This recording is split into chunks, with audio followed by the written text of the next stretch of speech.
புதிய தலைமுறை டிஜிட்டல் நேயர்களுக்கு வணக்கம். யாருமே எதிர்பார்க்காத ஒரு மேட்ச் வந்து நடந்து முடிஞ்சிருக்கு. மேட்ச் இல்ல, ஒரு சீரிஸே நடந்து முடிஞ்சிருக்கு.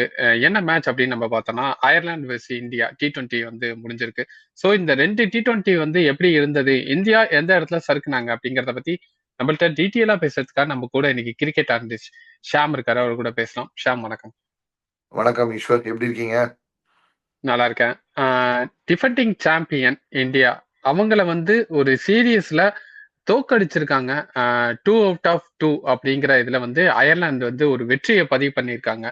இது வந்து ஒரு மாபெரும் சரித்திர வெற்றியா வந்து அயர்லாந்து ரசிகர்கள்லாம் கொண்டாட ஆரம்பிச்சுட்டாங்க.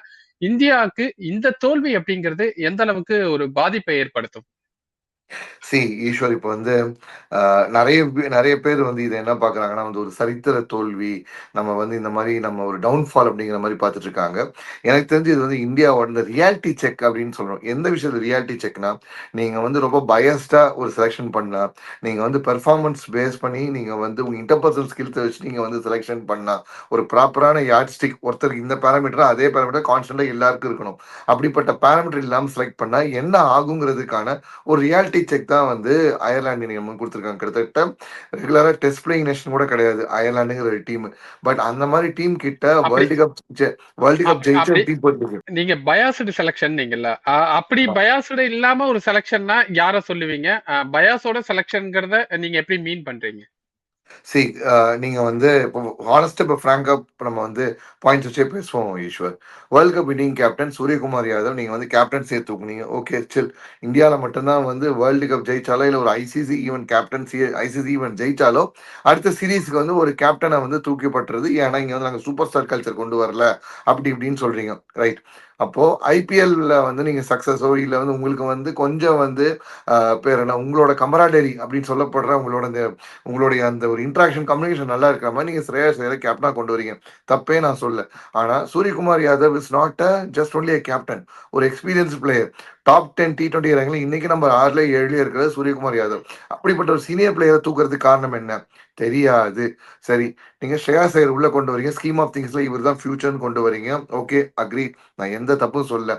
அப்ப ஐபிஎல் பேராமீட்டர்ஸ் படி நீங்க செலெக்ஷன் கொடுக்குறீங்கன்னா ஐபிஎல்ல சூப்பரா பெர்ஃபார்ம் பண்ண வைபவ் சூரியவன்ஷியை விட்டுட்டு ஷெயான் ஷெட்கேக்கும் உங்களுக்கு வந்து நீங்க கொடுக்க சான்ஸ் கொடுக்க காரணம் என்ன தெரியாது.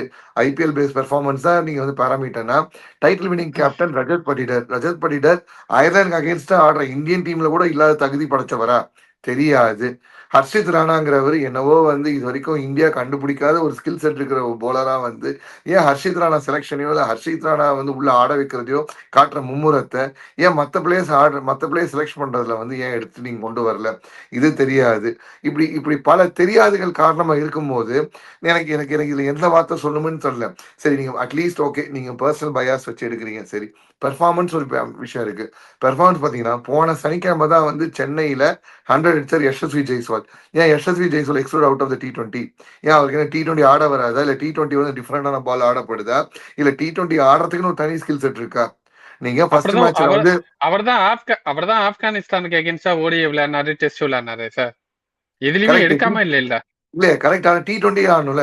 ஜஸ்ட் ஜெய்ஸ்வால் இது 3 ஃபார்மட் பிளேயர் நீங்க எடுக்காம அதுவும் ஃபார்ம்ல இருக்க பிளேயர் 100 அடிச்சு ஒரே போன வாரம் தான் 100 அடிச்சாப்ல.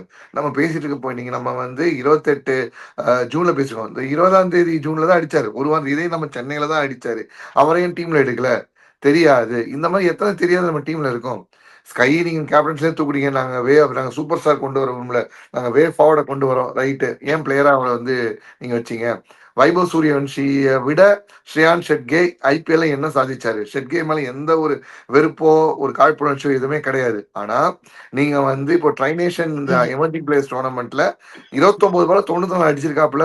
அதுவும் 16 வயசு கூட அல்லாத ஒரு பையன். அதுவும் ஸ்ரீலங்கன் நேஷனல்ஸ் டீம்ல ஆண்ட பிளேயர்ஸ் அடிச்சிருக்காப்புல. இப்ப இந்தியா வைபவ் டீம்ல வந்து வைப் நீங்க சொல்றது கரெக்ட் தான் sir. Vaibhav Suryavanshi top order batter, ஷின்கே ம், வந்து மிடில் ஆர்டர் பேட்டர். ரெண்டு பேருக்கும் ம். டிஃபரெண்ட் இருக்குல்ல. இவரை ஆனா என்ன எடுத்துட்டு வந்தீங்க, இவரையே எடுத்துட்டு வரலன்னு நம்ம கேட்க முடியாதுல்ல. கரெக்ட். பட் கரெக்டா நீங்க சரியான கேள்வி கேட்டீங்க ஈஸ்வர். பட் ஆனா டாப் ஆர்டர்ல சஞ்சு சாம்சன் மாதிரி ஒரு பிளேயர் ஃபெயிலியர் ஆறாரு, ஓகேவா? சஞ்சு சாம்சன் மாதிரி ஒரு பிளேயர் ஃபெயிலியர் ஆறாரு. சரி, சஞ்சு சாம்சனை உட்கார வச்சுட்டு இந்த சான்ஸ் நீங்க வந்து வைபவ் சூரியன்சி கொடுத்திருந்தா 154 சேஸ்ல அந்த பையன் 6 ஓவர்லயும் 100 அடிக்கூடிய டேலண்ட். நீங்க ஸ்ரேயான் ஷெட்கே நீங்க வந்து ஸ்ரேயான் ஷெட்கேக்கு வந்து ஹீஸ் அன் ஆல்ரவுண்டர் நீங்க சொல்லி ஆப்ஷன் கொடுத்தீங்க. என்ன இம்பாக்ட் அவர் கொடுத்தாரு நான் தெரிஞ்சுக்கலாமா? என்ன இல்ல சார், இம்பாக்ட் இந்த நீங்க 2 மேட்ச்ல கொடுத்தாருன்னா நீங்க தெரிஞ்சுக்கலாம். சஞ்சு சாம்சன் ஃபார்ம் அவுட்டுங்கிறீங்க. ஒரு ஆமா. மேட்ச்ல 5 ரன்ல அவுட் ஆயிட்டாரு. ஒரு மேட்ச் ம். அவர் அடிக்கலைங்கிறதுனால அவர் ஃபார்ம் அவுட் நம்ம சொல்ல முடியுமா? ஏங்க நீங்க சான்ஸ் குடுக்கணும்னு முடிவு பண்ணி, ஷ்ரேயான் ஷெர்கிய குடுக்குற சான்ஸ் இப்ப யார்ட்ஸ்டிக் நீங்க வச்சு பார்க்குறீங்க. யார்ட்ஸ்டிக் என்ன சொல்றீங்க? ஐபிஎல் பெர்ஃபார்ம் பண்ணதுக்கே முன்னுரிமை அப்படின்னு சொல்லி சொல்றீங்க. ஐபிஎல்ல ஷ்ரேயான் ஷெர்கியோட பெர்ஃபார்மன்ஸும், சூரியவன்ஷி பெர்ஃபார்மன்ஸ் எடுத்து பார்த்தோம்னா, ஆப்வியஸ்லி சூரியவன்ஷி அதிகம். ஏன்னா Suryavanshi top order correct, batsman. Correct. Correct, இப்போ கரெக்ட். ஐபிஎல் பேஸ்ட் பெர்ஃபார்மன்ஸ் நம்ம போடும்போது, அப்ப டாப் ஆர்டர்ல யார் இருக்கணும்? ஐபிஎல்ல சாதிச்ச பிளேயர் தானே இருக்கணும். ஏன் அந்த பிளேயர் இல்ல? அங்கதான் என் கேள்வி. அண்ட் அங்கதான் உங்களுக்கு அண்ட் வந்து அண்ட் அபிஷேக் சர்மா இருக்காரு, சஞ்சு சாம்சன் இருக்காரு, 2 சஞ்சு செஞ்சுரி சாம்சன் சி ஐபிஎல் லீக சஞ்சு சஞ்சு சாம்சன் 2 செஞ்சுரி அடிச்சிருக்காரு. ம். அதுக்கப்புறம் அதுக்கப்புறம் எங்க டாப் 5 ரன் கெட்டர்ஸ் இருக்காரு சஞ்சு சாம்சன் கிடையாது. லாஸ்ட் ஐபிஎல்ல டாப் 5ல வந்தாரா? கிடையாது. முதல்ல அவங்க டீம் வந்து பிளே ஆஃப் கூட்டு போனாரா? கிடையாது. உள்ள அடிச்சாரு. He had a good season with CSK, not a great season with CSK. வேறஸ் ஆர்ஆருக்கு வந்து அந்த டீமை சின்ன பையன் தனி ஒரு ஆளா அவ்வளவு தூரம் அடிச்சு கூட்டு வந்தான். கிறிஸ்டபர் ஹென்ரி கெயிலோட ரெக்கார்டை வந்து ஒரு சின்ன பையன் அடிச்சான். கிட்டத்தட்ட வந்து 2012 11 அடிச்ச கிறிஸ்டபர் ஹென்ரி கெயிலோட ரெக்கார்டும் சின்ன பையன் அடிச்சிருக்கான். இப்போ எமர்ஜிங் டோர்னமெண்ட்ல போய் அடிச்சுட்டு வந்திருக்காப்புல. அப்படி இருக்கும்போது அந்த பிளேயரை ஏன் டாப் பண்ணல? சரி, அயர்லாந்து மாதிரி கூட டீம்ல கூட நீங்க ஒரு சான்ஸ் கொடுக்கல. எந்த டீமோட சான்ஸ் கொடுக்க போறீங்க? Ireland comparatively rank lesser team தான். நம்ம இதுல எந்த மாற்றமும் கிடையாது. நீங்க டைரக்டா ஒரு இங்கிலாந்துல போய் ஒரு ஜோஃப்ரா ஆர்ச்சரை ஃபேஸ் பண்ணலாம். அஃப்கோர்ஸ் ஜோஃப்ரா ஆர்ச்சர் இதே இந்த 5 வயசு பையன் நெட்ஸ்ல ரெகுலரா ஃபேஸ் பண்ணிருப்பான். இதே ஜோஃப்ரா ஆர்ச்சரை கூட நீங்க அங்க டெபியூ பண்றதுக்கு முன்னாடி அயர்லாண்டோட கொடுத்துருக்கலாமே. ஏன் தீபக் இதே அயர்லாந்து கூட தான் ஐ திங்க் ஒரு 2 or 3 தீபக் இயர்ஸ்க்கு கூட முன்னாடி தீபக் கூட 100 தீபக் கூட அடிச்சாரு. தீபக் கூட கரெக்ட், போய் 100 கரெக்ட். அடிச்சாரு. ஹர்திக் பாண்டியா ஜெயிச்சாங்களே. இப்போ இந்த பும்ரா இப்ப நீங்க கேப்டன்சி பண்ண பும்ரா பும்ராவா கேப்டன்சி ஹர்திக் பண்ணாரு. பாண்டியா யாரோ கேப்டன், யாரோ டிஃபரெண்ட் கேப்டன் பண்ணாங்க. நாட் ரோஹித் பண்ணல. ஐ திங்க் ஹர்திக் பாண்டியாவா இல்ல வந்து ஜஸ்பிரீத் பும்ரா தெரியல, யாரோ அவங்க கேப்டன்ஸா பும்ரா போனாங்க. பும்ரா அப்பயும் சஞ்சு சாம்சன் டீம்ல எடுத்தாங்க. அப்பயும் அங்க ஃபெயிலியர் தான் ஆனாரு. திருப்பி வந்து தீபக் கூட தான் அங்க வந்து காப்பாத்தி விட்டாரு. 2 மேட்ச காப்பாத்தி விட்டாரு. இப்ப இந்த கரெக்ட், கரெக்ட். இந்தியா மாதிரி கண்ட்ரில தான் உங்களுக்கு பெர்ஃபார்மன்ஸ் பண்ணாலும் அங்க ஒரு பேர் கிடையாது. வைபவ் சூரியவன்ஷி இந்த மேட்ச்ல ஆடாது, இந்த சீரிஸ் ஆட வைக்காததுக்கு ஒரு காமன் ரீசன் சொல்லுங்க. இது என்ன வந்து கேப்டன்சி கோட்டாவா? ஸ்ரேயாஸ் ஐயர் வந்து பஞ்சாப் கிங்ஸ், அவரோட கேப்டன்சி கோட்டாலாம் என் கோட்டா. இப்ப கோச் கோட்டான்னு ஒரு கோட்டா நீங்க ஹர்ஷித் ராணா ஆட வைக்கிறீங்க. அதே மாதிரி வந்து ஸ்ரேயாஸ் ஐயர் கோட்டான்னு சொல்லிட்டு நீங்க வந்து இப்போ ஷேன் ஷெரி யூஸ் பண்ணீங்களா? எப்படி வந்து குஜராத் டைட்டன்ஸ் கோட்டான்னு சொல்லிட்டு டெஸ்ட்ல ஃபுல்லா பாதி ஜிடி பிளேயர்ஸ் இருக்காங்க. முகமது சிராஜ், பிரசித் கிருஷ்ணா, சாய் சுதர்ஷன், சுமன் கில் கூட வந்து இந்த மாதிரி எல்லாம் வந்து இப்போ கொண்டு வந்த மாதிரி அது கொண்டு வர ட்ரை அது பண்ணீங்களா? Shubman Gill quota sir. அதான் உங்களுக்கு வந்து இப்போ என்னன்னா வந்து மோரஸ் கோட்டா சிஸ்டம் மாதிரி ஆயிடுச்சு.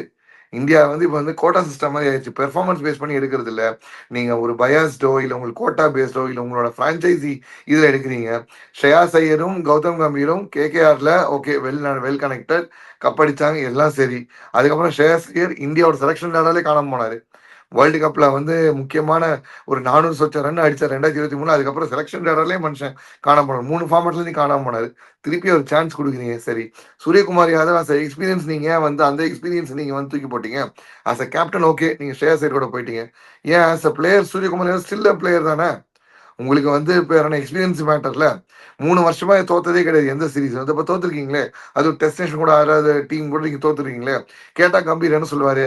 நான் தான் சாம்பியன்ஸ் ட்ராஃபி ஜெயிச்சேன், நான் தான் வேர்ல்ட் கப் ஜெயிச்சேன்னு மறந்துடுவாரு. எப்போ தோல்வியை தான் வந்தவொடனே தன்னுடைய சக்சஸை வந்து டீம் சக்சஸா சொல்லணும். தன்னோட சக்சஸா காட்டுறது வந்து கரெக்டான கோச்சிங்கான்னு தெரியல. தோத்தா ஆமா கோச் நான் பொறுப்புன்னு எடுத்துக்கணும், ஜெயிச்சா டீமோட சக்சஸ் சொல்லணும். இங்க இந்தியாவில் அப்படியே வயசு வருஷம் நடந்துட்டு இருக்கு ஈஸ்வர். ஓகே, இப்ப இந்த தோல்விக்கு முக்கிய காரணம் வந்து டீம் செலக்ஷன் தாங்கிறீங்க, அதானே? டீம் செலெக்ஷன் அடுத்து வந்து இப்போ இவங்க அந்த அந்த கண்டிஷனை அக்கஸ்டம் ஆகாத ஒரு ஒரு ஒரு ஒரு ஒரு நேச்சர்ல இவங்க போய் ஆடி இருக்காங்க. மூணாவது கண்டிப்பா அந்த ஒரு காம்ப்ளசன்சி இல்ல அந்த ஐபிஎல் ஆன அந்த ஒரு லாங் டயர்ட்னஸ் அந்த மாதிரி இதை கூட எடுத்துக்கலாம். பட் அப்படி சொல்ல முடியாது. ஏன்னா இப்போ ஆப்கான் கூட நீங்க டெஸ்ட் ஆடுறீங்க, அதுக்கடுத்து வந்து நீங்க ஓடிஐ சீரிஸ் ஆடினீங்க. அட்லீஸ்ட் அந்த ஓடிஐ சீரிஸ்ல இருந்து நல்ல ஃபார்ம் அந்த பிளேயர்ஸை கொண்டு போயிட்டு இருந்தா கூட கொஞ்சம் அந்த ஒரு they could have gone well with it. இப்போ வந்து பாத்தீங்கன்னா யசஸ்வி ஜெய்ஸ்வால் டீம்ல இருந்திருக்கணும், அவர் டீம்ல இல்ல. வைபவ் சூரியவன்ஷி இப்போ 2 வாரம் முன்னாடி தான் வந்து அடிச்சுட்டு வந்தாரு, அவரு உள்ள இல்ல. திலக் வர்மா இந்தியா ஏலியன் டீசெண்டா பண்ணாரு. அடுத்து இங்க தெலுங்கானா T20 அவரோட டீமுக்கு டெபியூ பண்ணி அங்கேயும் ஒரு 100 அடிச்சுட்டு திருப்பி அங்க போனாரு. அவர் இருக்கிறது பிரச்சனை இல்லை. மற்ற எல்லா பிளேயர்ஸும் அவங்கவுங்க டொமஸ்டிக் அவங்களோட அந்த ஸ்டேட்டோட பிரீமியர் லீக்ல ஏதோ ஒன்று ஆடி போயிட்டு தான் வந்துட்டு இருக்காங்க. ஸோ நீங்க வந்து எடுத்துட்டு போற டீமை எந்த பிளேயர்ஸ் இன்டர்நேஷனல் டச்சில் கொஞ்சம் ரன் இருக்காங்க, எந்த பிளேயர்ஸ் அவங்களோட ஸ்டேட் லீக்ல வந்து டச்சில் இருக்காங்க, அதை பார்த்து நீங்க வந்து எடுத்துட்டு போயிருக்கணும். எனக்கு இதுல மிகப்பெரிய குறை என்னன்னா, ரஜத் பட்டிடர் மாதிரி ஒரு பிளேயரை ஏன் நீங்க எடுத்துட்டு போல? ஒரு மிடில் ஆர்டர்ல நீங்க வந்து ஓகே, மிடில் ஆர்டர்ல உங்களுக்கு வந்து சூரியகுமார் யாதவ் எக்ஸ்பீரியன்ஸ் ஆளும் நீங்க தூக்கிட்டீங்க. மிடில் ஆர்டர்ல நின்று ஸ்பின் அடிச்சு பேட்ச் பண்றதுக்கு எந்த பிளேயர் இருக்கிறாரு? ஹர்திக் பாண்டியாவும் இல்ல உங்களுக்கு. ஹர்திக் பாண்டியா சிவம் உங்களுக்கு இல்ல. துபே சிவம் ஆமா, துபே சிவம் யூஸ் பண்றேன். சிவம் டூபே, அக்ஷர் பட்டேல். சிவம் டூபே, அக்ஷர் பட்டேல் ஒரு நல்ல ஒரு ஆஃப் ஸ்பின்னர் வச்சா போதும், லெஃப்ட் ஹேண்டர்ஸ் தூக்கிடுவாங்கிறது உலக வழக்கம். நல்ல ஒரு கிளாசிக்கல் ஆஃப் ஸ்பின்னர் கையில கிடைச்சா போதும். இதுல ஒரு பிச்சு கொஞ்சம் ஸ்லோவா இருக்கும் போது திணறுவாங்கிறது எல்லாருக்கும் தெரிஞ்ச விஷயம். 2 பேர் லெஃப்டிஸ்ட் நீங்க போவீங்களா? அதுவும் ஒரு சரி ஓகே, நீங்க வந்து ரொம்ப ஒரு டேக்கர் ஆப்போசிஷன் கிராண்ட்னு சொல்லிட்டு ரொம்ப சின்ன பிள்ளைத்தனமா ஒரு டீம் அமிச்சா கூட இவ்வளவு ஒரு டாக்டிக்கல் பிளண்டர்ஸோடய நீங்க போயிருப்பீங்க. எனக்கு தெரிஞ்சு இட்ஸ் பேட்டிங் ஃபெயிலியர் தான். Bowlers they did their part. அவங்க வந்து இந்த இந்த இடத்துல வந்து 100 மேல வந்து உங்களுக்கு வந்து 2007 வந்து ஆடப்பட்ட ஸ்கோர். நம்ம 20 வருஷம் பின்னாடி முன்னாடி தான் 154ங்கிறது அன்சேசபிள் ஸ்கோரா இருக்கும் T20. இப்பெல்லாம் 220 230 வந்து IPL just like that cross பண்ணி அடிச்சுட்டு போறாங்க. அப்படிப்பட்ட ஃபார்மேட் நீங்க ஆடுற ஆள், அப்படிப்பட்ட ஃபியர்லெஸ் கிரிக்கெட் ஆடுற ஒரு டீம் 150 சேஸ் பண்றதுக்கு முக்கிட்டு இருக்கு, இந்த மாதிரி வந்து திணறிட்டு இருக்கு அப்படின்னு நீங்க சொல்றீங்கன்னா, ஐ பெக் டு சே அது வேர்ல்டு கப் ஜெயிச்ச முதல் சீரீஸ். வேர்ல்டு கப் ஜெயிச்சு முடிஞ்சு இந்த பிப்ரவரி மார்ச்ல வந்து வேர்ல்டு கப் முடிஞ்சது. ஐபிஎல் ஆப்கான் கூட டெஸ்ட் அண்ட் ஒடிஐஸ், அதுக்கப்புறம் இப்போ T20 சீரீஸ்லேயே முதல் அடினா beg to say that selection criteria and player selection is strong. Okay sir. இப்ப யாருக்கு பதிலா நீங்க வந்து வைபவ் சூரியன்சி உள்ள எடுத்துட்டு வருவீங்க? எந்த பிளேயரை நீங்க டிராப் பண்ணுவீங்க இப்ப இருக்கிற டீம் காம்பினேஷன்ல? எனக்கு எனக்கு ஐடியாலா வந்து சஞ்சு சாம்சன் பிளேஸ்ல வந்து I would have gone with Vaibhav Suryavanshi. கண்டிப்பா நான் வந்து ஆட்டோமேட்டிக் செலெக்ஷனா வந்து எடுத்துருவேன். பிகாஸ் சஞ்சு சாம்சன் மாதிரி ஆள இங்கிலாந்து மாதிரியான டெஸ்டிங் கண்டிஷன் கொண்டு போய் ஆடுறது கரெக்டா இருக்கும். இப்போ இங்கிலாந்துல வந்து கொஞ்சம் பால் கொஞ்சம் இனிஷியலா கொஞ்சம் பால் கொஞ்சம் மூவ் ஆற இருக்கும், ஒரு எக்ஸ்பீரியன்ஸான ஆள் தேவைன்னு சொல்லிட்டு அங்க நான் ஆட வச்சிருப்பேன். அயர்லாந்து மாதிரியான ஒரு டீம்ல வந்து வைபவ் சூரியவன்ஷி கொண்டு வந்து வச்சிருப்பேன். அப்ப ரைட் ஹேண்டர் பேட்ஸ்மேனே இந்தியால இருக்க மாட்டாங்களே சார் அப்படி பார்க்க போனா? நீங்க தான் லெஃப்ட் சூரியகுமார் ரைட் யாதவ் வெளில லெஃப்ட் ரைட் காம்பினேஷனும் இருக்காது, ரைட் ஹேண்டர் பேட்ஸ்மேனும் இருக்க மாட்டாங்களே சார். லெஃப்ட் இடையில சி ஸ்ரேயஸ் ஐயர் மட்டும் தானே ரைட் ஹேண்டர் பேட்டரா இருப்பாரு. லெஃப்ட் ரைட் காம்பினேஷன் நீங்க வந்து அவுடேட்டட் அந்த செலெக்ஷன் இதை வந்து கொஞ்சமே மாறி வரணும். இப்போ நீங்க வந்து வேர்ல்டு டாமினேட் பண்ண 2003 ஆஸ்திரேலியால வந்து 2 பேருமே லெஃப்ட் தான். ஆடம் கில்கிறிஸ்ட், மேத்யூ 2 பேருமே லெஃப்ட் தான். உங்களுக்கு வந்து அவங்க என்ன டீம் வந்து ஸ்ட்ரகிள் ஆகும் போனாங்களே, வேர்ல்டு ரெக்கார்ட் பண்ண உபுல் தரங்க சலா ஜெயசூர்யா 2 பேருமே லெஃப்ட் தான். ஏன் அவங்க வந்து ஷைன் பண்ணாம போனாங்களே? ஓப்பனிங் மட்டும் சொல்ல சார், மொத்த டீம்ல பேட்டர் எல்லாருமே லெஃப்டா தான் இருப்பாங்க. நான் நான் அதை தான் சொன்னேன் தான் மீன் உங்களுக்கு. பண்ணேன். நான் தான் சொன்னேன்ல உங்களுக்கு, செலெக்ஷன்ல நீங்க வந்து சூரியகுமார் யாதவ் விட்டீங்க, ரஜத் பட்டிதார் மாதிரி ஒரு ரைட் விட்டீங்க. அப்புறம் நீங்க எப்படி தப்பான டீமை கொண்டு போயிட்டு ஓப்பனிங்ல மட்டும் ரைட்டை வச்சுட்டு மற்ற இடத்துல ரைட்ல என்ன அர்த்தம்? when you open நீங்க இல்ல உங்க சார், இப்ப இருக்கிற டீமை வச்சுதான் நான் கேக்குறேன். நீங்க சொல்ல போனா Abhishek Sharma left hander, left Tilak Varma left Shivam, hander, left Harshal Shivam Dube. Patel left hander, Ishan Kishan left hander, Shivam Dube left hander. இடையில இருக்கிறது பாத்தீங்கன்னா 2 ரைட் ஹேண்டர் தான். அது வந்து ஸ்ரேயஸ் ஐயர் ஒன்னு, and then சஞ்சு சாம்சன் ஒன்னு. கரெக்ட். நான் தான் சொல்றேன் நீங்க செலெக்ஷனே ரைட். சஞ்சுவையும் டிராப் பண்ண சொல்லிட்டீங்கன்னா, ஸ்ரேயஸ் அதாவது கேப்டனா இருக்கிறதுனால அவரை மட்டும் உள்ள வச்சுக்கலாங்கிறீங்க. இல்லைன்னா அவர் கேப்டனா இல்லைன்னா அவரையும் டிராப் பண்ண சொல்லியிருப்பீங்க. என்னோட பாயிண்ட் செலெக்ஷனே ரைட்டு கிடையாது. ஏன்னா ரைட்டே அங்க இல்ல. ரைட்டே இல்லாதனால செலெக்ஷன் ரைட்டே கிடையாது. ஓகேவா? Selection not right because there is not much of right. உங்களுக்கு வந்து இப்ப என்ன சூரியகுமார் யாதவ் ஆஸ் எ பிளேயரா இருந்திருக்கணும். இல்ல, அங்க ரைட் இல்ல லெஃப்ட்னு போனீங்க, அங்க ஒரு தப்பா. அடுத்து உங்களுக்கு வந்து இப்ப என்ன ரஜத் படிதார் உள்ள இருந்திருக்கணும், அவர் இருக்காரா? இல்ல, அதுவும் ஒரு தப்பா. தென் அட்லீஸ்ட் ஜிதேஷ் சர்மா ஃபார்ம்ல இல்ல போல. அசோக் சர்மா நல்ல ஃபார்ம்ல தானே இருந்தாரு. அசோக் சர்மா உள்ள நல்லா, சஷாங்க் சிங் நல்ல ஃபார்ம்ல தானே இருந்தாரு. சரி ஓகே, நீங்க வந்து பேர் என்ன ஹர்திக் பாண்டியா உள்ள இல்ல, நிதிஷ்குமார் ரெட்டி இன்ஜூர்டு, இந்த மாதிரி இருக்கும்போது கீழே இந்த மாதிரி அசோக் சர்மா ஒரு ஆள் உள்ள இருக்கணும்ல மேல. அட்லீஸ்ட் ஷேன் ஷெர்கியா நீங்க மேல கொண்டு வந்துருக்கணும்ல. நீங்க லெஃப்ட் ரைட் காம்பினேஷன் ஓப்பனிங்ல மட்டும் பாக்குறீங்கன்னா லெஃப்ட் ரைட் காம்பினேஷன் டாபிக்கே வரல. மேல சூரியவன்ஷியை வச்சுட்டு தென் நீங்க வந்து பேர் என்ன அபிஷேக் சர்மா சூரியவன்ஷி 2 பேர் ஓப்பனிங். தென் ஒன் டவுன் இஷான் கிஷானுக்கு நான் சான்ஸ் வந்து இப்போ 2 மேட்ச்ல அடிச்சாரு. 2 மேட்ச் அவர் கொஞ்சம் பால் ஈஸியா கேரி ஆகிற பிச்சர் அடிப்பார், கொஞ்சம் இந்த மாதிரி ஸ்லோ பிச்சர் ஸ்ட்ரகிள் ஆறாரு. அப்போ எக்ஸ்பீரியன்ஸான சூரியகுமார் யாதவ் மாதிரி ஒரு ஆள் மேல இருக்கணும். தென் திலக் வர்மா, தென் கம் ஸ்ரேயாஸ் ஐயர், தென் உங்களுக்கு வந்து சிவம் டூபே, அக்ஷர் பட்டேல்னு போனா பேட்டிங் ஆர்டர் கொஞ்சம் டெப்தா வருது உங்களுக்கு. சரிங்களா? 2 முக்கியமான right hander players, experience right handers நீங்க எடுக்கல. அப்படி எடுக்காத போதே வந்து I don't think it was the team selection criteria was right. நீங்க ஒண்ணு வைபவ் ஓகே. சூரியவன்ஷி எடுக்கலாம் கூட அட்லீஸ்ட் யசஸ்வி ஜெய்ஸ்வாலுக்கு ஒரு சான்ஸ் குடுத்துக்கலாம். யசஸ்வி ஜெய்ஸ்வால் நல்ல ஃபார்ம்ல தானே இருந்தாரு. அவர் சான்ஸ் குடுத்துருக்கலாமே. Okay sir. இந்த மிஸ்டேக் அப்படிங்கிறது டீம் செலக்ஷன் ஆன அஜித் அகாகர் அவரோட மிஸ்டேக்கா? இல்ல கம்பீர் வந்து எனக்கு இந்த காம்பினேஷன் தான் வேணும்னு கேட்டு வாங்கினா அவரோட மிஸ்டேக்கா? இப்போ வந்து ஆக்சுவலா ஆஸ்வி யார ப்ளேம் யாரு யார ப்ளேம் பண்ணலாம் நம்ம? எனக்கு வந்து இது வந்து I would say that mix of both அப்படிங்கிற மாதிரி தான் சொல்லுவேன்.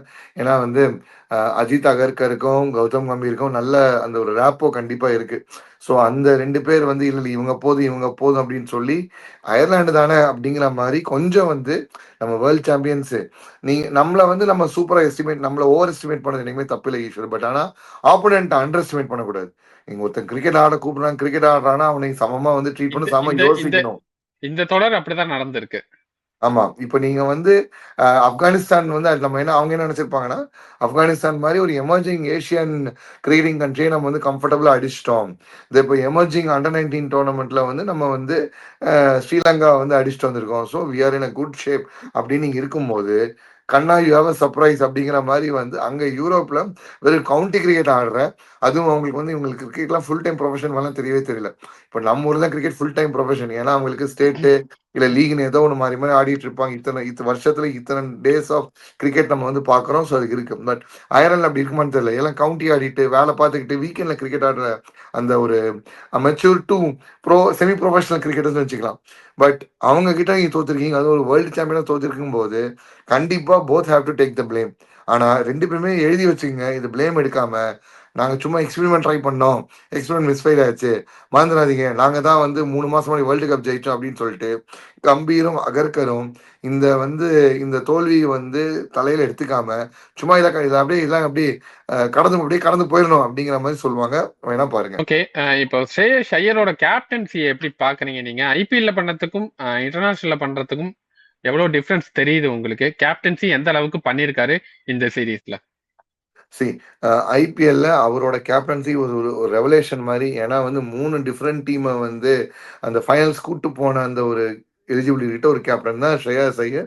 அது 3 different type of teams, 3 different type of cricket ஆடுற டீம்ஸ். உங்களுக்கு டிசி ஆடுற கிரிக்கெட்டை கேகேஆர் ஆடினதுல, கேகேஆர் ஆடின கிரிக்கெட்டை கிங்ஸ் லெவன் பஞ்சாப் ஆனதுல, இல்லை பஞ்சாப் கிங்ஸ் ஆனது கிடையாது. பட் ஆனால் இந்த 3 டீமையும் ஒருத்தர் வந்து ப்ராப்பராக லீட் பண்ணி ஃபைனல்ஸ் கூப்பிட்டு போயிருக்காருன்னா அது சாதாரண விஷயம். அந்த 3 ஃபைனல்ஸ்ல ஒரு final as a win. So ஐபிஎல்ல அவரோட பெர்ஃபார்மன்ஸ் வந்து டிஃப்ரெண்ட் டைப் ஆஃப் டீம் காம்பினேஷனும், டிஃப்ரெண்ட் கைண்ட் ஆஃப் நேச்சர் இருக்க பிளேயரோ, டிஃப்ரெண்ட் டேலண்ட் இருக்க பிளேயரோ கொண்டு போய் விட்டு கொடுத்தீங்கன்னா நீட்டாக பண்ணிட்டு வந்துவார். ஆனால் அந்த 3 டிஃப்ரெண்ட் டீம்ஸ் போனும்போது யாரோட கோச்சிங்ல அவர் சக்ஸஸ் ஆனால் நீங்கள் அதிகமாக சக்ஸஸ் ஆனான்னு பார்க்கணும். நீங்கள் வந்து கப்பு வேணா ஜெயிச்சது வந்து கேகேஆர் டென்யூரா இருக்கலாம். ஆனால் டெல்லி 2020 நிக்கி ஆன அந்த பாண்டிங். டெல்லி நிக்கி பாண்டிங். 2020 எக்ஸாக்ட்லி டெல்லி 2020 ஆன அந்த டீமையும் 2024 ஃபைனல்ஸ் 2025 5 ஃபைனல்ஸ் ஆடின கிங்ஸ் அண்ட் பஞ்சாபையும் கோச் பண்ணும்போது பார்த்தீங்கன்னா அந்த அவங்க அந்த ஃப்ரான்ச்சைஸோட வரலாற்றிலேயே இல்லாத மாதிரி அந்த அந்த பிராண்ட் ஆஃப் கிரிக்கெட் ஆனாங்க. அதுக்கான Ricky Poynting and Shreyas Iyer bonding. when that is the case, இங்க வந்து கம்பீர் என்ன சொல்றாப்ல, டிஃபால்ட்டா அவரோட அவரோட செல்லப்பிள்ளை கிரைட்டீரியா ஹர்ஷித் ராணா உள்ள கொண்டு வரல. தேவை இருக்கோ இல்லையோ, ஃபார்மேட்ல தேவைப்படுறாப்புல இல்லையோ, ஹர்ஷித் ராணா வந்து த நெக்ஸ்ட் பிக் திங் நான் கண்டுபிடிச்சிருக்கேன் பார் அப்படிங்கிற மாதிரி கொண்டு வராப்புல. அவரும் டேலண்டட் தான், நான் இல்லைன்னே சொல்ல. But why the focal point only on to him? எப்போ இந்த மாதிரி வந்து உங்க பிரான்ச்சைஸ் அஃபினிட்டி காட்ட போறீங்க? பிரான்ச்சைஸ் அஃபினிட்டி விட்டுட்டு எப்போ ஒரு பிளேயரை மெரிட்ல எடுக்க போறீங்க? அது வந்து அவர் உங்களுக்கு நல்லா வந்து பண்ண அவர் நல்லா பண்ணப்ப இதே ஷாம் வாழ்த்திருக்காரு சார் அவரை. See credit where it's due. இப்போ நான் வந்து இதே நம்ம ஒரு ஒரு சோஷியல் மீடியால பேசும்போது தான் சொன்னோம். பும்ரா இல்லாம பேர் என்ன ஹர்ஷித் ராணாவை நீங்க வந்து எடுத்துட்டு போறீங்க, அது 50 ஓவர் ஃபார்மேட்ல எடுத்துட்டு போறீங்கன்னா கடவுள் தான் காப்பாற்றணும் அப்படின்னு சொன்னேன். காப்பாத்தி கொடுத்தாரு, இல்லைன்னு சொல்லல. பட் அதே வந்து when it matter the most அடிச்சாருன்னா கிடையவே கிடையாது. சரி, ஒரு மத்த பிளேயர் வந்து இன்ஜுரின்னு சொல்லிட்டு வெளில போயிட்டு அவர் டொமஸ்டிக்ல கொத்து கொத்தா விக்கெட் எடுக்கும் போது கூட வந்து அவருக்கு இந்தியா கால போறது கஷ்டமா இருக்கு. அகிப் நபி இந்தியா கொத்து கொத்தா எடுத்தார் டொமஸ்டிக்ல. அவரோட காலப் நாயகம் வந்து ஆப்கானோட டெஸ்ட் சீரிஸ் எதிர்பார்த்தோம், நடக்கல. முகமது ஷமி தனியா ஒரு பாட்டுக்கு வந்து பெங்கால் T20 லீக்லயும் சரி, அதுக்கு முன்னாடியே டொமஸ்டிக்லயும் சரி அடிச்சு தள்ளிட்டு இருக்காரு. அவரை பேரை கூட சும்மா பேரு கூட வந்து ப்ராப்ளம்ஸ்ல கூட இல்ல. அப்படி என்ன ஸ்பெஷல் வந்து Harshit Rana bring to the டேபிள்ங்கிறது ஒரு ஃபேனாவும் எனக்கு கேள்வியா இருக்கு, இல்ல ஒரு ஒரு கிரிக்கெட் எக்ஸ்பர்ட்டும் கேள்வியா இருக்கு. What special quality does he has to bring it on table? இப்போ ஜஸ்பிரீத் பும்ரா நீங்க கேட்டீங்கன்னா all time goat selection in any இந்தியாவோட பெஸ்ட் 11. இந்தியாவோட பெஸ்ட் 11 நம்ம எடுக்கிறோம்னா at any given format at any point of day Jasprit Bumrah is automatic choice. நம்ம அதில் வந்து எந்த வித மாற்றமும் கிடையாது. Same as with Javagal Srinath, same as with Zaheer Khan, same as with Anil Kumble ஒரு ஹர்பன் சிங் ஃபார்மேட், நம்ம அஸ்வின் ஃபார்மேட் நம்ம எடுத்துடலாம் ஆல் ஃபார்மேட்ல. What special Gill does Jasprit வேணும் உங்களுக்கு வந்து Harshit Rana has that is coming as an automatic selection in every format. No matter எந்த இன்ஜுரி போனாலும் எவ்வளோ லே ஆஃப் ஆனாலும். ஐபிஎல் ஆடல, ஐபிஎல் அவர் ஆடவே இல்லை. என்சிஏ கிளியரன்ஸ் வருது, வந்தவொடனே ஆட்டோமேட்டிக்காக தேர்ட் மேட்ச் ஓடிஐ செட்டப்பில் கொண்டு வராங்க, டக்குன்னு டூருக்கு செலக்ட் ஆகிறாங்க, டூருக்கு டிஃபால்ட் ஆடிக்கிறாரு. என்னங்க நடக்குது? எனக்கு சத்தியமாக இது இது இது என்ன ஆஸ்பெக்ட் யாரை கொஞ்சம் புரிய வைக்கணும். ஏன்னா அக்கிப் நபி இல்லாதது, இல்லை ஷமி இல்லாததை எப்படி இவங்க கொண்டு வராங்க? ஏன் நடராஜன் கூட தான் இந்த மாதிரி இன்ஜுரி லே ஆஃப்ல இருந்தார் போனது. கடந்த ஐபிஎல் டீசெண்டாகவே பெர்ஃபார்ம் தான் பண்ணாரு. ஏன் நடராஜனுங்கிற வந்து நீங்கள் வந்து பார்க்குறது இல்லையா? ஸோ நடராஜனுக்கு ஒரு ரூலு, ஹர்ஷித் ராணாக்கு ஒரு ரூலு, வைபவ் சூரியன்ஸுக்கு வேற ரூலு. இப்படி ஒவ்வொரு பிளேயருக்கும் ஒவ்வொரு ரூல், ஒவ்வொரு பயஸ் இருந்தா அப்புறம் இது என்ன டீமா இல்ல வந்து என்ன வந்து பயாஸ் லெவனா? இது பாரத் லெவன் கிடையாது, பயாஸ் லெவனா இருக்குது. ஓகே சார், அடுக்கடுக்கான குற்றச்சாட்டுகளை வந்து பதிவு பண்ணிருக்கீங்க. டீம் செலெக்ஷன் பயாஸ்டா இருந்திருக்கு, டீம் பேட்டிங் சரியா பெர்ஃபார்மன்ஸ் பண்ணல, இந்த தோல்விக்கு முக்கிய காரணமே பேட்டிங் தான் அப்படின்னு நீங்க சொல்லியிருக்கீங்க. ஸோ இதெல்லாம் எந்த அளவுக்கு ஓவர் கம் பண்ண போறாங்க? இதே 15 நம்பர் ஸ்குவாட் தான் வந்து இங்கிலாந்து டூர் போறாங்க. டீம் காம்பினேஷன்ல பிளேயிங் லெவல்ல எந்த மாதிரியான மாற்றங்களை கொண்டு வராங்க அப்படிங்கறதெல்லாம் நம்ம பொறுத்து இருந்து பார்ப்போம். இது வந்து இந்தியாவுக்கு வந்து ஒரு எதிர்பாராத தோல்வி தான். யாருமே எதிர்பார்க்கல அயர்லாந்து வந்து இந்தியாவை வந்து 2-2 அடிச்சு வந்து வின் பண்ணுவாங்க, இந்த தொடரை கைப்பற்றுவாங்கன்னு இந்திய அணியே நினைச்சிருப்பாங்களான்னு தெரியல. ஏன் ஈவன் அயர்லாண்டே நினைச்சிருப்பாங்களான்னு தெரியல. அப்படி ஒரு இடத்துல இருந்து பார்க்கும்போது அயர்லாந்து வந்து ஒரு குட் கிரிக்கெட் ஆடி நல்ல ஃபீல்டிங் பண்ணி நல்ல பேட்டிங் பண்ணி நல்ல பவுலிங்கும் பண்ணியிருக்காங்க. நிறைய நியூ கம்பர்ஸ் வந்திருக்காங்க. நியூ கம்பர்ஸ் கிட்ட பால் கொடுத்தா விக்கெட் எடுக்க முடியும் அப்படின்னு விக்கெட்டையும் எடுத்து கொடுத்திருக்காங்க அயர்லாந்து பவுலர். அது நம்ம அந்த மூன்றாங்கிற பிளேயர் வந்து இதே டீம் போன தடவை வந்து அயர்லாந்து டூர் பண்ணும்போது நெட் பாலரா இருந்தவரா. ஸோ நெட் பாலர் இருந்தவர் அடுத்த சீசன் வரும்போது அவர் லைனப் கொடுத்து வந்திருக்காங்க. அவரும் ஒவ்வொரு பிளேயரோட வீக்னஸை தெரிஞ்சு போட்ட மாதிரி போடாரு. எஸ்பெஷலி சஞ்சு சாம்சன் டக்குன்னு எடுத்தோடனே அந்த பாலை வந்து எல்பிஎல் அடிக்க வச்சது, அங்கே வந்து அபிஷேக் சர்மாக்கு அந்த அவுசைட் ஆஃப் ஸ்டம்ப் போட்டு தூக்குனதெல்லாம் வந்து பிரில்லியன்ட் மாஸ்டர் ஸ்ட்ரோக். நம்ம வந்து ஃபுல் கிரெடிட்ஸ் டு அயர்லாந்து. இந்த மாதிரி ஒரு சின்ன டீம் ஜெயிக்கிறதுங்கிறது கிரிக்கெட்டுக்கு நல்லது. கிரிக்கெட்டுக்கு நிறைய ஒரு அன்டச்டு ஏரியா, அன்டச்டு ஒரு ஒரு லொக்கேஷனுக்குலாம் இன்னும் ஸ்ப்ரெட் ஆகணும், நல்லது தான், கிரிக்கெட்டுக்கு நல்லது தான். பட் ஒரு வேர்ல்டு கப் ஜெயிச்சது அடுத்த ஆடுற முதல் தோர்லயே வந்து நல்லது, இந்தியாவுக்கு ரொம்ப ரொம்ப கெட்ட விஷயம். எக்ஸாக்ட்லி. அதோட கம்பீருக்கு கெட்டது. கம்பீரே சரணம் எதிர்த்தால் மரணம்ங்கிற மாதிரி அவரே நீங்க நம்பிருங்க என்ன கொடுத்துருங்க அப்படின்னு சொல்லிட்டு இப்ப இந்த மாதிரி பண்ணதுக்கலாம் இல்ல நான் தான் கப் அடிச்சேன், நான் தான் பண்ணேன்னு சொல்லி இவர் பேசுவாரு. அது வந்து மாற்றியானும். ஸோ ஏதாவது பண்ணியாவது கம்பீர் மாறுறாரான்னு பார்ப்போம். எனக்கு தெரிஞ்சு இந்த லட்சணத்துல போனா இங்கிலாந்து கண்டிப்பா காத்திருக்க தான் நினைக்கிறேன். ஏன்னா இங்கிலாந்து வந்து அடுத்த அவங்க ஹோம்ல ஆடும்போது அவங்கள அடிச்சுக்கிறது ஆள் கிடையாது. இங்கிலாந்து அவங்க ஹோம்ல அடிக்கும்போது அவங்கள அடிச்சுக்கிற ஆள் கிடையாது. இறக்குவாங்க முதல்ல இருந்து 10வது வரைக்கும் பேட்டிங் வச்சு கடப்பாறையை கொண்டு வந்து இறக்குவாங்க. வாங்குறதுக்கு ரெடியா இருக்கணும். அவங்க ஹோம்ல அவங்க ராஜாவா தான் இருப்பாங்க. ஒவ்வொரு டீமும் அதை ப்ரூவ் பண்ணுவாங்க. அப்படிதான் நம்ம நினைச்சோம். அப்படி இருக்கும்போது தான் நிறைய டெஸ்ட் தொடரை வந்து இந்தியாவே தோல்வி அடைஞ்சிருக்காங்க. சோ இந்த மாதிரி சில வரலாறுகளும் இருக்கு. அதுவும் கம்பீர் ஏரால தான். அது கொஞ்சம் அடிக்கோடிட்டு சொல்லுங்க. அதுவும் கம்பீர் ஏரால தான். நியூசிலாந்தோட மண்ணை கவனதும் கம்பீர் ஏரால தான். சவுத் ஆப்பிரிக்காவோட மண்ணை கவனதும் கம்பீர் ஏரால தான்.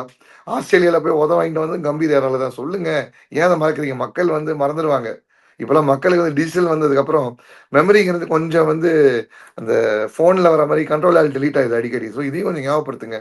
இனி என்னன்னா கம்பீர் ஏரால இனி என்னத்தை பார்ப்போம்னு தெரியல. இனி என்னெல்லாம் பார்க்க காத்திருக்குமோ. நிறைய ரிமெம்பர் பண்ணிருக்கீங்க ஃபேன்ஸுக்கு. ஸோ கிரிக்கெட் ஃபேன்ஸ் அவங்களோட கருத்துக்களையும் வந்து கண்டிப்பா பதிவு பண்ணுவாங்க.